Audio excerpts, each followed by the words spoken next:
Hey, I've just come off an interview with a bookkeeper from over in Arizona, and she's just said to me, it's wonderful to be free of the time clock. And she also said, and prices are often double, treble what they used to be in the past. Her name's Jan Baudat. She's an extraordinary bookkeeper, a good friend of mine. And we've done this interview together where she'll share some of the things she's done to completely change the way that she prices, to get free of that time clock, to move towards value pricing and getting much better results. Come and join me on that interview with Jan.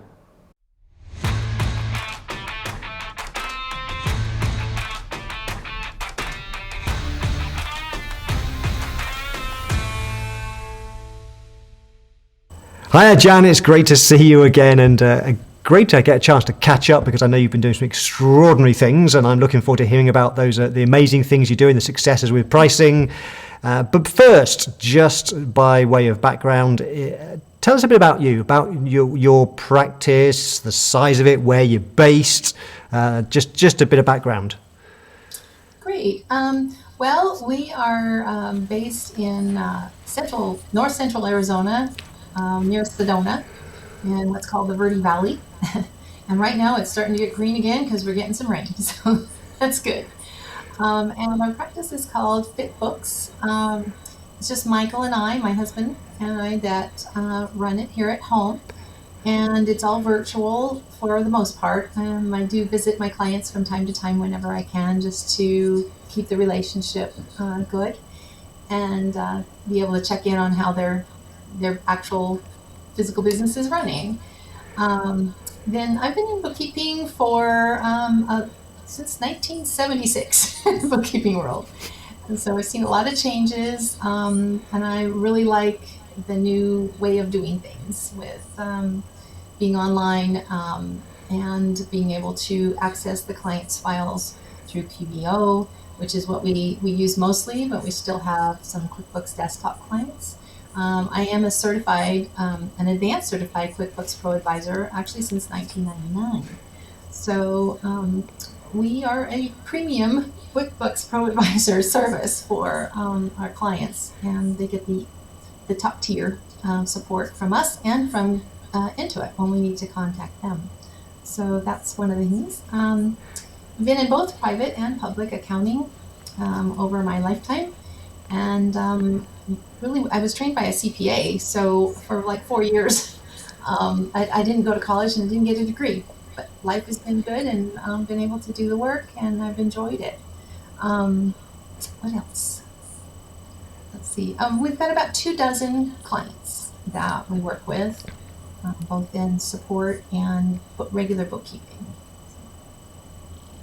Great, and as you know, I've been to visit you, and you live in an amazing part of the world. I had great time there. Yeah, I think I was there. Was it your birthday? I think, if I remember right, when we were there.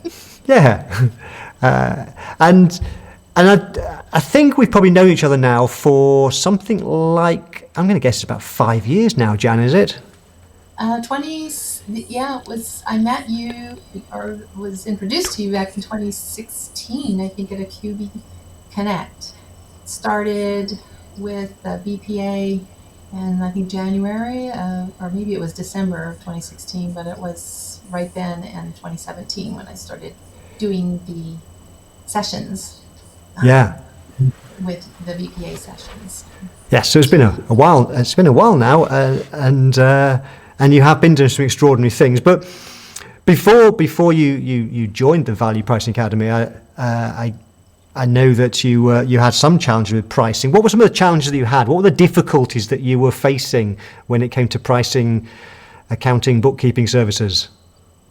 Oh my goodness, that was the hourly rate issue. I mean, the better the technology got, the less money I was going to make. So I had to raise my rates. And then the clients could see everything, why are you raising your rates? And it doesn't take you that long, and all these questions. And it was very frustrating to be faced with losing income because we were getting faster. and with the technology, but having to pay for the technology to do it. Making our lives easier was going to make us less money. Well, that doesn't work. So I was looking to do fixed pricing. And then when I heard about, and I was trying to do menus and different things, but I think when I came to the QB Connect and heard you speak, then it really, I said, there's a system. He's got the cloud pricing modules that I can use, and I need that because trying to set up my own system with Excel or something just wasn't happening, and really made the difference.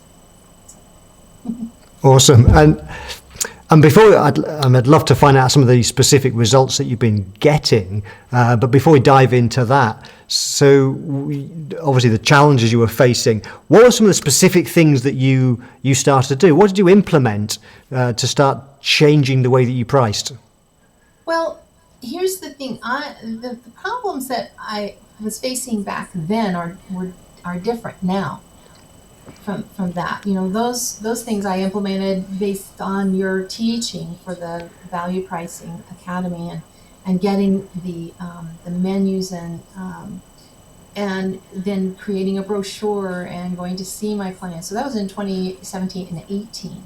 So I got all the clients set up on the fixed pricing, and it took a good year to do that and change them over. Lost a few because of attrition. They either were closing their business or something, but it really wasn't a major issue. I pretty much stayed within what they were currently paying and then increased it by maybe 10 to 20%.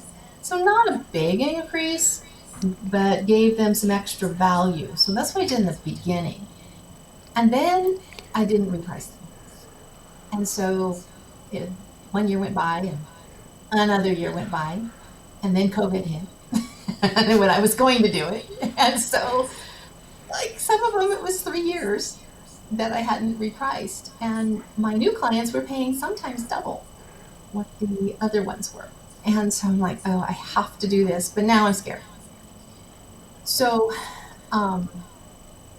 the fear of confronting and sending them a letter of repricing, you need to be up double or something, was just like I couldn't do it.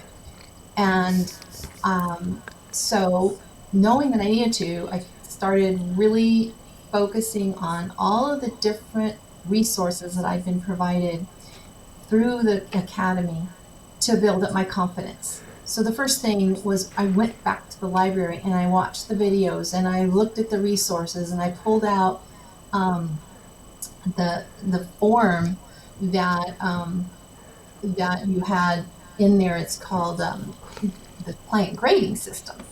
And I said, well, I need to grade my clients to find out what what it is that that's it. Was the business profitable? How much was I charging them? So I wrote down how much I was charging them now on there and how much the new client doing the exact same thing for them, what I would pay, or they would pay me. So I used effective pricing, the new system, to come up with the current price that they should be paying.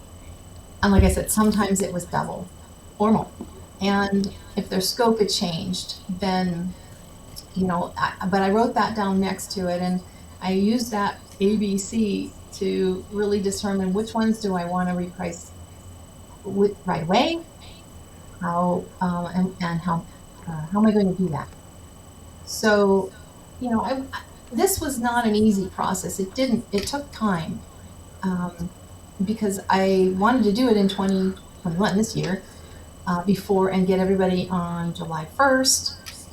That didn't happen, but I couldn't start until after the busy season. So sometime in April, I created a letter, an email that I would send out individually so I could customize it for each client. And I think you have a sample of that email that I used about intending to meet with them last year, but didn't do it because of the uncertainty of the times.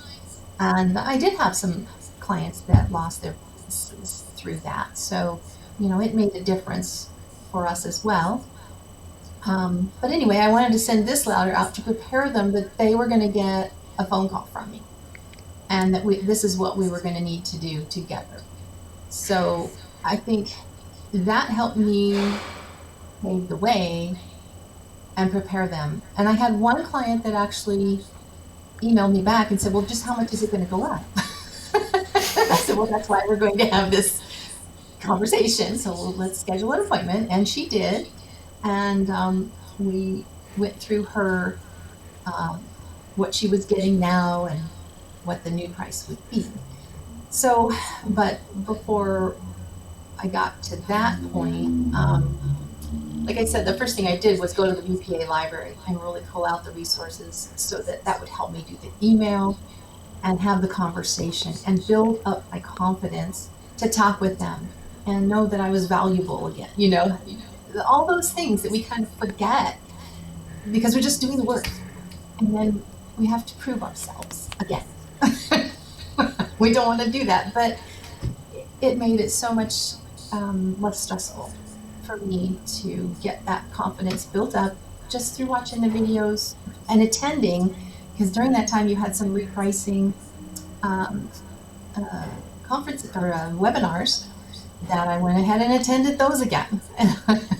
Just sometimes you need to do things more than once. And creating the scorecards, I did that, and then writing the emails.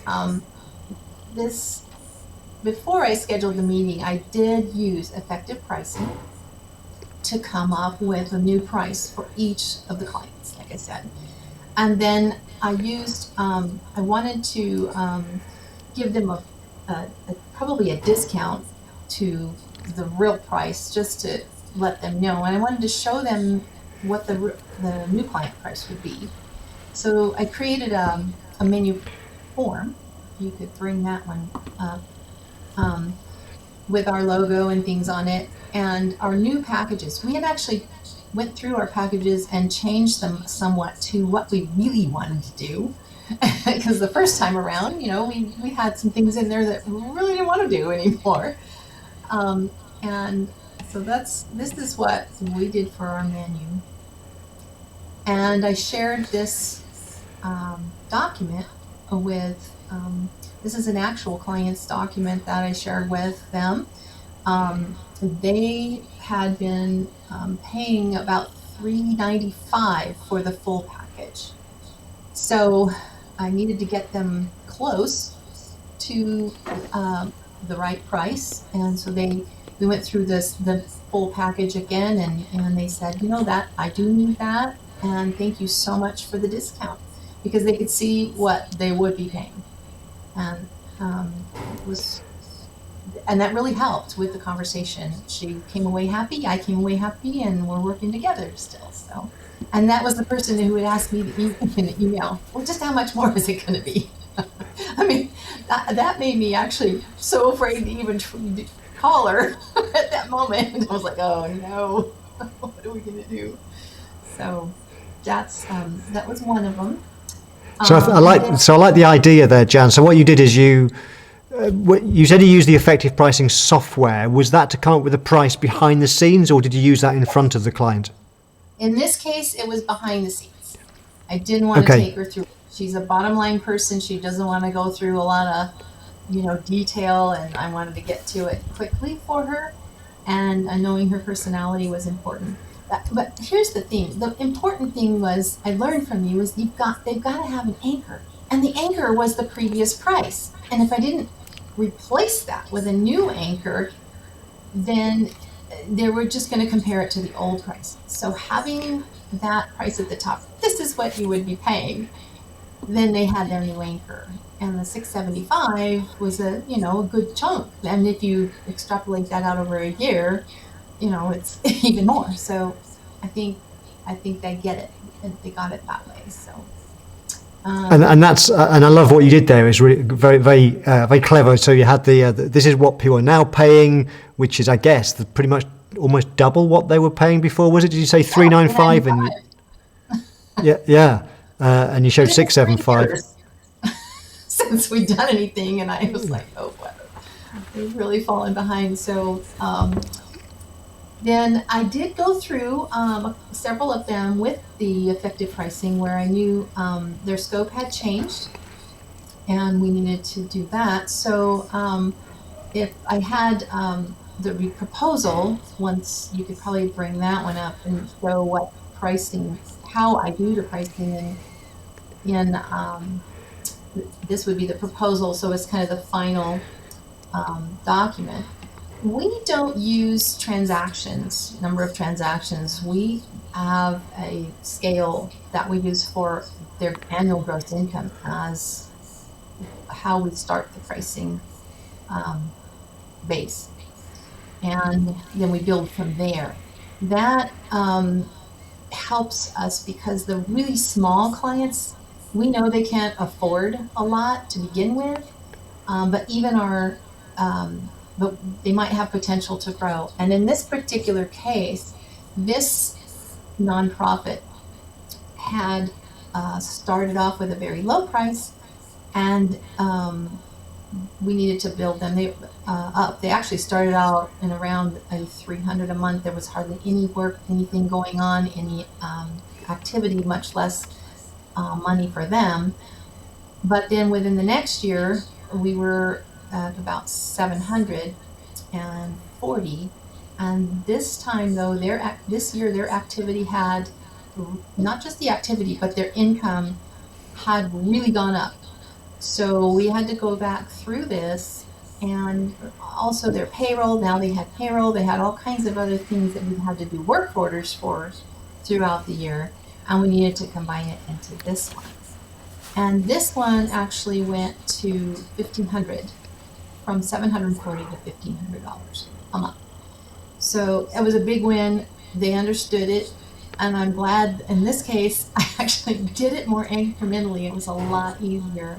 I highly recommend, don't wait because then you'll get scared again. So just rewinding a bit, because a question that's been going through my mind is, and this is fascinating, the successes you're now getting, these stories you're telling. You've already had some big successes, but it's interesting that when you first started changing the way that you were pricing, you said that, I think earlier you said that you were putting the price up by 10 to 20%, getting some results. But then for the next 2 to 3 years, didn't do. What was the reason, having had some results to see that this approach works, what was the reason for then not changing the prices for such a long time? Time. Just, I was still really quite busy. I have a client, a large client that, when I say large, we're actually off in the process of transitioning them out because they're over half of our income and time. And it takes away from us being able to service the other clients. And they're not really a good fit anymore because they're changing their software. They didn't want to use QuickBooks anymore. So there's a lot of things that we're involved with trying to make those changes and keep up with the work. So that was a big decision back in December, January of this last year that we needed to not have them anymore. And we had raised their prices, pretty much nobody else's. And because that was a big chunk that we felt we needed to keep them. But it's a dangerous situation when you have all your eggs in one basket, and anything can go wrong, anything can happen. So we recognized that was a situation we didn't want to be in anymore. We wanted to have it spread out over multiple clients. So we're still working through that. And it was really just finding the right time to do it and not running into the end of the year. And okay, now we're way too busy again. And trying to get our new packages set up, which we did that part last year. So all our new clients, we were keeping up with doing the pricing correctly for our new clients, but we hadn't gotten back to the others. So now we're working on just a few more. We got like 35% of our clients done starting with July. Oh, we did give them advance notice too. They all had at least 30 days before the new price went into effect. But some of them were 2 or 3 months. And we said, this won't start until this date. And they were very, very happy about that. And that was another one of your tips that you shared with us. And I know the reason why, but I'll ask you. So what was the reason for giving them 30 days or 3 months notice of the price going up? Well, because it was a big jump for them. And, they weren't prepared for it. And I wanted to just let them know that I'm on their side. I understand their surprise, and I want to make it as easy as possible for them. And that I also shared at the same time when I was talking with them that we were going to be doing this on an annual basis so that things wouldn't get so far, big surprises. So there will be incremental raises in price each year that they can expect. So it was important to have the conversations and get the appointments with them and spend the time. When you have 25 clients, it doesn't seem like a lot, but it is to have the conversations that take an hour or more, depending on if they like to talk a lot. Absolutely. And I think you said that of those clients that you not changed the price for a long time. Of course, newer clients you have been, but those ones I think you've worked through. You said about a third of them you've repriced now. What kind of reactions were you getting from them? That's a big raise. Oh, wow. I didn't realize how much the prices have gone up. And they would sometimes just be completely silent, not say anything. And I had to just kind of wait to see what their response was. Some of them because if I was going through the effective pricing, I did not click on the 10% off or whatever, where I had some things in there for them. Most of the time, I think I didn't do that. I just simply told them, you've been a great client, and I want to give you, 10% off or 25, whatever. This is the new price, but yours is going to be. And I would maybe verbally tell them, and then I would prepare the documents afterwards with that new price. It depended on the client, the situation, but I was prepared ahead of time to have that particular conversation. I didn't leave it to surprise, because I've run into that before where you don't have your effective pricing set up quite right, and you get a surprise. It's either really low or really high, and you're like, oops, I need to fix this. And I don't like that. None of us do. So you were putting the numbers through the software in advance of the meeting, so you knew roughly what the price would come out, and then you could prepare how you might react to different reactions from them. Right. Yeah. That was important, and they did react. Some of them, well, can we make any changes? What would you like to be able to take over any of this? No, I really like having you do it. In fact, when we go through some of the extras, they was like, I need this now. And I would ask them, is there anything else that's not on this list that you really are needing some help with? And so we did some of that with people. And some say, no, everything's great. Or, yeah, I need this and that. And what can we do? And so, well, let me go back and work on it, and I'll come back with another, proposal, including those items that you've added in. So it was a process. It wasn't an immediate answer on everybody, but everybody did wind up with a new pricing.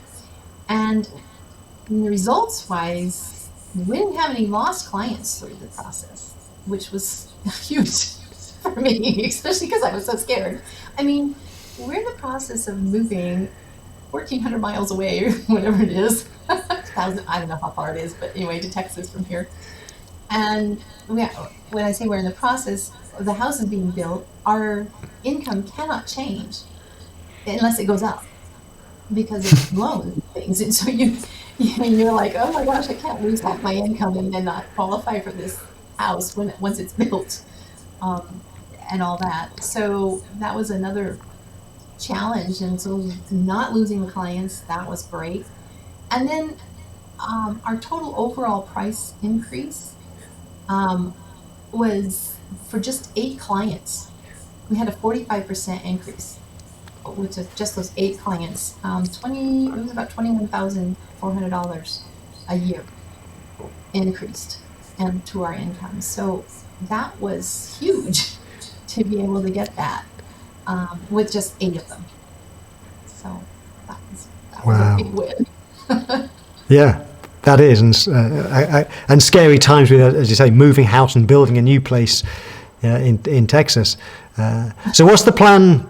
You've done 8. What's the plan with the rest? The same process, or are you going to do anything different? Well, the ones that are left, some of them we're not going to be keeping, like I said, so we won't reprice them at this point. They'll be gone before the end of the year, most likely. Some of them, and it's going to be a transition because they're good clients. It's just, and I need to have, and having this conversation yesterday with Teresa, how to disengage was great. But I want to take care of them too and make sure that they are settled, if you will. So that's one thing. I won't be repricing those. And as we acquire a new client, to replace that's helpful.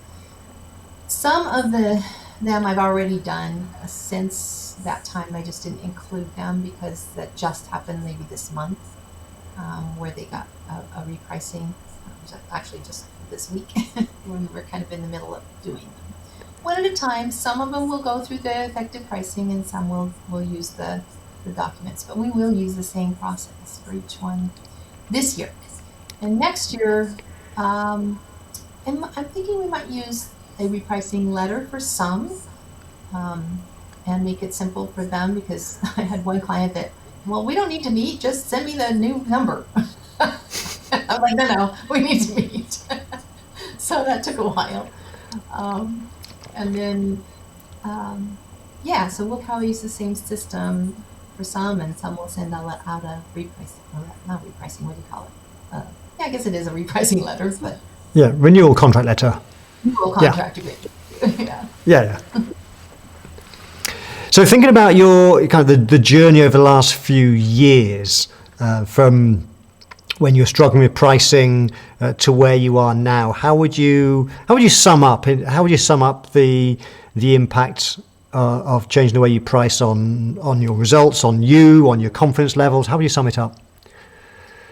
Oh, well, in this case, I mean, just the recent stuff. I mean, it was a huge win for me emotionally and relationally with the clients, and financially.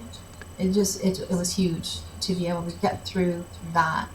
But overall, this last 4 years, it's made a big difference for us, time-wise. I think because we don't have to have as many clients.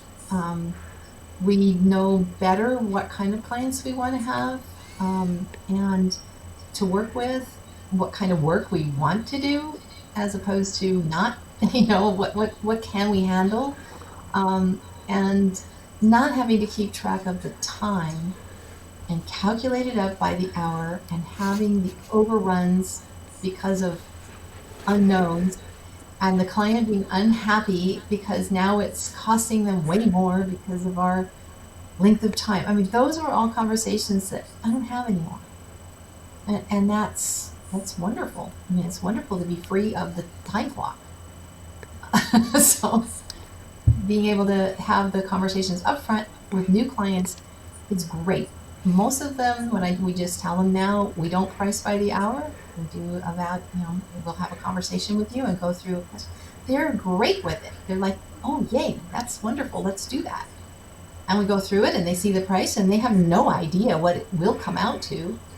And, it can be way higher. I mean, double, triple, sometimes what it would have been if I was pricing by the hour. And I don't have to think about that anymore. They have to think about whether or not we're worth it, and sharing the value of our services, of what benefits it is for them. It starts the relationship right on the right foot. We have a lot more respect right up front. That's extraordinary, Jan. So by way of kind of wrapping up, what I'd love to know, and for people watching, is what would you say are from all the things you've learned over the last few years and the results you're getting, what would be your top tips for people? What would you tell people they should do when it comes to pricing? Don't wait 3 years to reprice your clients. That's a good one. Yeah. Just do it as soon as you can, one at a time if you have to, but get it done. And get your prices. What do you ahead of time, especially when you're repricing, kind of get a feel for what their business is like. If it's a new client, you're going to find this information out through some of your conversations with them before you do the pricing. You got to find out the fact find. And if you've got a good system like the effective pricing set up already, you should be able to predict somewhat what that's going to be. And if the client isn't a fit before you even get to the pricing, you'll know, and that's helpful. Trust in the process. If you're in Mark's PPA or bookkeeping pricing, trust that process and go through it the way he says. It works.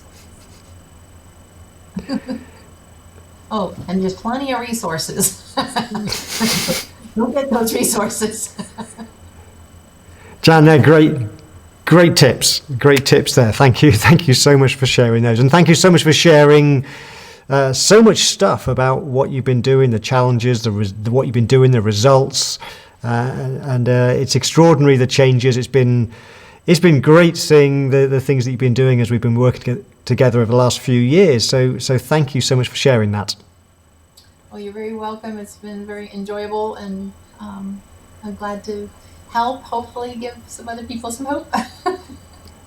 Awesome. Thank you, Jan. Bye for now. Bye-bye.